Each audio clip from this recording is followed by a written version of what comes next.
guys, and welcome back to my channel. My name is Kaylee and this is Sex Ed Saturdays, where I talk about sex ed and do my makeup, that sort of thing. Don't forget to subscribe down below and like and comment on this video. I love to hear from you guys. Without further ado, let's get into it. So today is kind of a heavy subject, but it's something it's been brought up on Twitter a couple of times, so I wanted to speak about it. Basically, we're talking about rape culture. By Google's definition, rape culture is a sociological concept for a setting in which rape is pervasive and normalized due to a set attitude about gender and sexuality.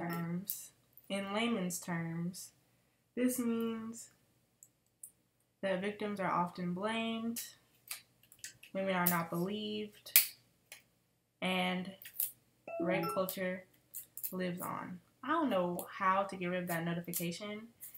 I'm sure y'all have heard it in other videos. I turned off all notifications while I'm filming, but that sound continues to play, and I'm just like, for what reason? Rape culture is when you get questioned of what were you wearing when you get sexually assaulted or raped, instead of asking why the man is doing the raping in the first place. Not only is this culture harmful to women, it's harmful to men as well, cisgender men, because they uphold this belief that if you had sex at a young age with an older woman, that wasn't rape, when it definitely is. So basically on Twitter, I've been seeing a lot of different, there's a conversation the other day because a woman, a 21-year-old woman, had sex with a 13-year-old, and she got beat up for it because, she had sex with a 13-year-old, and it was the 13-year-old's cousin found out, and she got beat up for it, and there was a video circulating around Twitter, and people were saying, like, that's a rape, like, lock her up, like, women were saying that, and all of this other stuff. And then someone was in the comments saying, I was 13 fucking all my sister's friends. They are 19 to 21 years old. That was common. I also was driving and asking door at that age. I don't know what that was supposed to say. I turned out fine. And he put the little shrugging emoji. Like, obviously, you're not fine if you're trying to rationalize what happened to you and try to say that it's okay for this other 13-year-old to have gone through the same situation because you turned out fine. Like, I don't think you're fine, babes. Like, you're really not. And this is really a harmful narrative that keeps being pushed, that, oh, just because, like, they're saying that they enjoyed it, so it wasn't rape. Like, that literally is statutory rape. It doesn't matter. You were 13. You do not have the capacity, your brain does not have the capacity to make that decision, to have sex with a 21-year-old or a 20-year-old, 19-year-old. Like, they should have the sense to say, no, that's not your decision to make. Like, you're young. You're a child. That's not you. That's not supposed to fall on you. The adult is supposed to have the sense and be like, no, this is not right. But that doesn't happen. I'm bringing some yellow and orange up to basically my brow bone and just kind of softening the edges. Rape culture really ties into, like, hypermasculinity and the patriarchy and all of that stuff. Like, all of those big things all tied together, because it's like men see it as like a badge of honor to be having sex at this young age, so they don't take rape seriously. And then when other men come out to say that they have been raped, they don't support them. They'll literally dog them out because they feel like it's not rape, when it is. It really is. And then also, I feel like whenever the rape topic is brought up, whenever a man gets raped, then men want to be like, oh, well, why aren't y'all talking about this? Why aren't y'all talking about this? When they could talk about it, the men could talk about it and make it an issue, but they want to place blame on women and say, well, you guys need to be talking about this too. We do talk about male rape. Men usually are the ones who are making it into a joke and trying to make it into like some fun situation when it's not. So you need to hold accountability for yourself and talk to your other men. Make sure that they're okay. Like, talk within your communities, because it is important to do that instead of trying to place blame when you could be doing the work as well. I'm using NYX glitter glue to stamp where I want my shimmer still on the other side of this dirty brush. And then, yeah, I'm gonna do like an ombre shimmers. Like, I'm gonna do pink, like this little reddish oranges color, and then a darker orangey color. So I don't understand why when a woman comes out that she's been raped, that men are so quick to side with the abuser. Like, what did he do for you except be a man? Why are you so quick to be like, oh, she's lying? It doesn't make sense. It really doesn't make sense. And it's very sad because rape is not taken seriously in life, in courts, anything. Like, most rapists don't even get sentenced but they don't take it seriously. They really don't.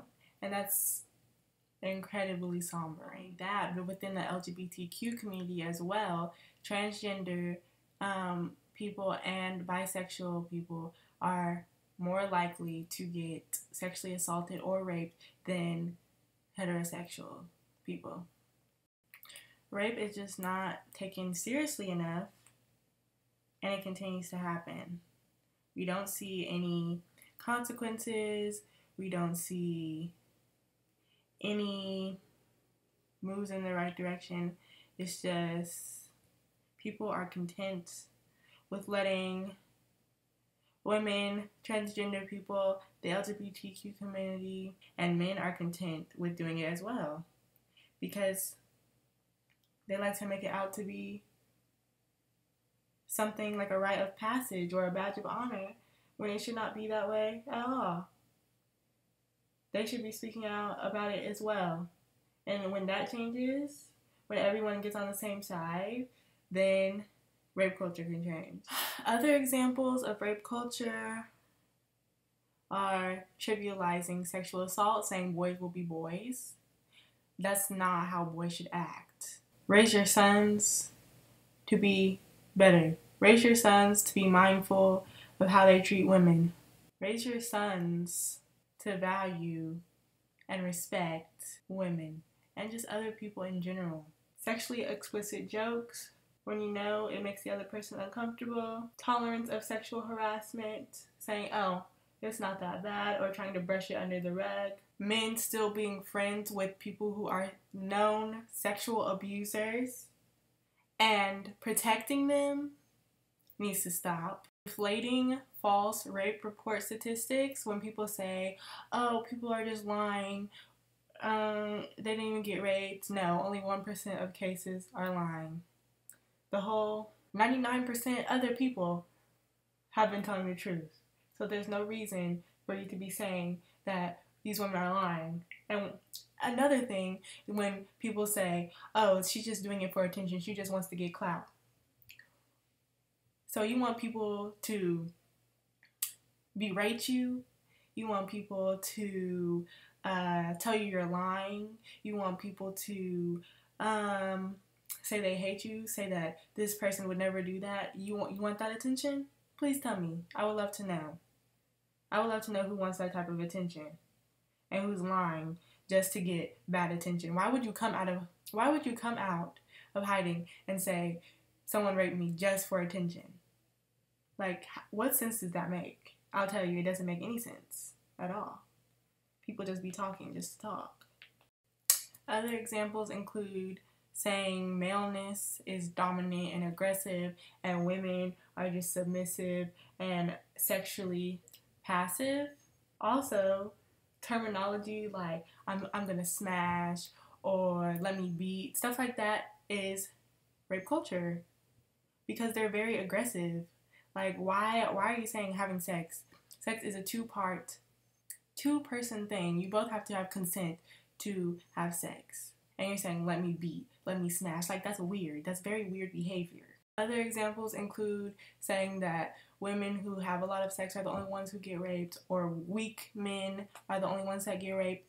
And the biggest one is trying to teach women how to not get raped, then telling men to stop raping. These are all conducive to rape culture. Some of them are small, some of them are big, but they all feed into this mindset that it's not serious. And that's not cute. It's not okay. Another thing we need to talk about is consent.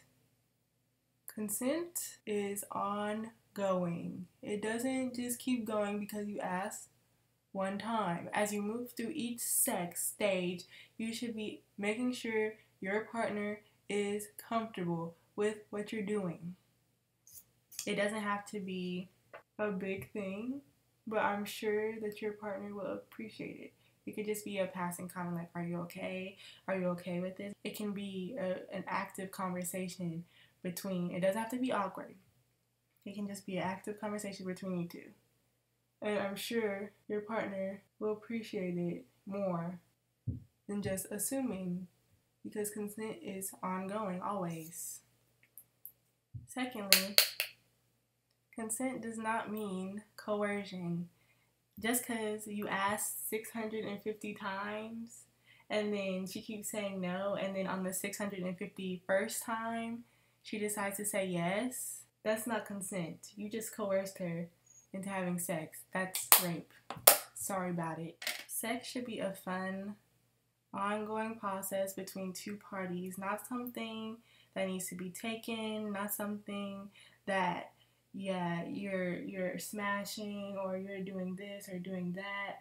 Like, the culture around how we talk about sex and women needs to change dramatically.